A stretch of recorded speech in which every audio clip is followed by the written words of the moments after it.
pela agência Aos Fatos. Recebemos hoje o candidato do PRTB, Pablo Marçal. Pablo Henrique Costa Marçal nasceu em 18 de abril de 1987 em Goiânia, Goiás. É conhecido por seu trabalho como coach e influenciador digital.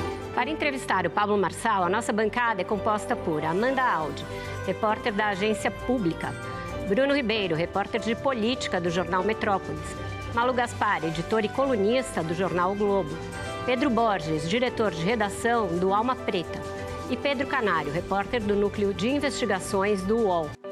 Boa noite. Para mim é um sonho de infância, né? Estar aqui sendo entrevistado no Roda Viva.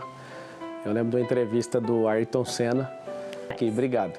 Obrigado, senhor. Maior do que a de muitos canais de televisão para fazer o que a lei eleitoral proíbe, ou seja, não configuraria, a seu ver, abuso de poder econômico? Não configura porque não tem esse pagamento, né?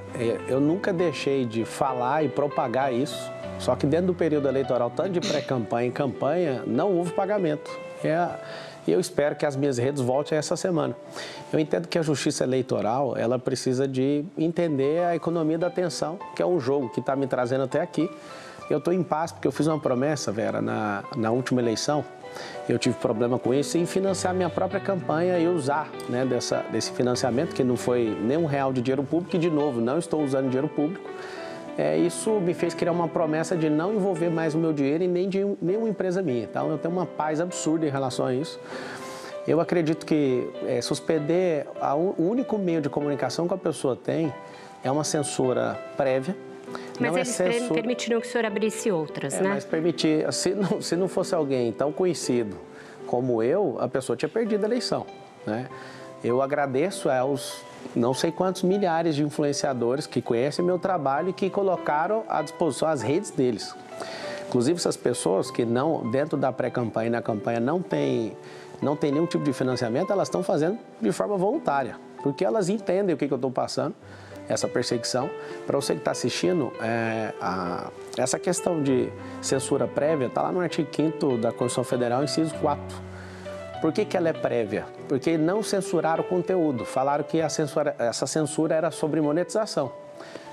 Você pode pegar a decisão tanto do grupo da Meta, salvo engano é Meta, Google e X, eu não sei se foi 2 ou 3, salvo engano, que eles mesmos discordam disso e continuou a liminar vigente. Eu respeito a justiça.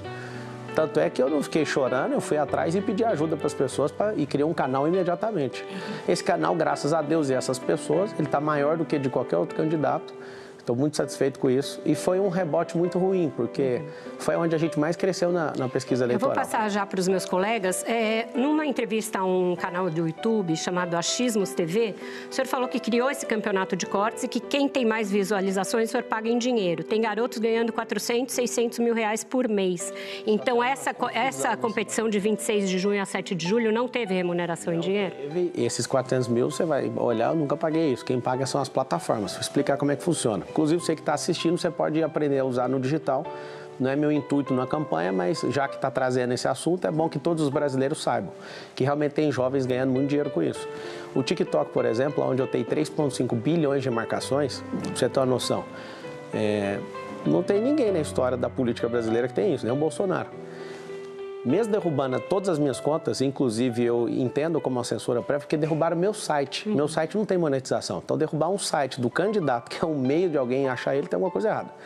Entendo, defendo a justiça, acredito que, inclusive, vou poder contribuir com isso, né, para que a justiça tenha uma leitura diferente dessa economia da atenção, que é usada na internet. Essa eleição de São Paulo, com a nossa candidatura sendo aprovada pelo povo no primeiro turno, vai todo mundo abrir os olhos para um novo tipo de política. Da minha parte, fiquem em paz, não coloquei, não coloco e não vou colocar meu dinheiro. Não tem fundo eleitoral, não tem padrinho político, não tem tempo de televisão, não tem tempo de rádio, presta bem atenção nisso. E não tem mais as minhas redes sociais. E vou vencer com o povo, do mesmo jeito. Não tendo todos esses atributos, eu tive a liberdade ceifada de poder usar os meus canais, que as pessoas que confiam em mim. Se você não gosta, não tem problema. Eu também não tenho problema em ver você falando mal de mim. Eu quero que você tenha suas redes sociais. Eu achei que a censura prévia chegou e tirar a oportunidade de uma pessoa de falar pelos seus meios, que desse uma multa, que derrubasse as monetizações que estão falando, e eu acho que não foi respeitado isso. Perfeito. Malu. Boa noite, candidato. Estou vendo o senhor falar sobre a economia da atenção e queria tocar num assunto que a sua entrevista para o Flow Podcast, o senhor disse, vou abrir aspas, tá? No processo eleitoral, me perdoe, você tem que ser um idiota. Realmente isso que os políticos tradicionais do